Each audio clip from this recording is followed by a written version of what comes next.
भाई माने real show करके देखाओ इंस्टाग्राम रे डबलिंग करके देखो छ इंस्टाग्राम रे किंतु देखो मो रियल शो एटा राजेंद्र बाबू को घर। हाँ एटा राजेंद्र पट्टनायक को घर टिके डाकिले तमे मीनाक्षी तमे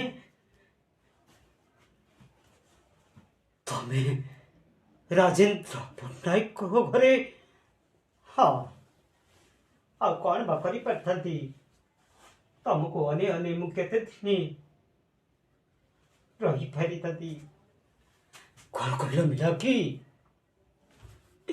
कौन कहल अरे मते सिना मिछ केस रे 10 वर्ष जेल गला हेले हाजी हाजी मु जेल रु आसी देखे तो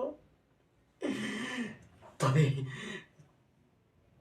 तमे मीनाक्षी देवी पलटी जाइछ। हाँ आशा पाहि जत आशरे मोहित काटू अच्छी दिन काल मोर कथा शुणी पारिब कि जानी कि देवी तो बा मीनाक्षी देवी बा।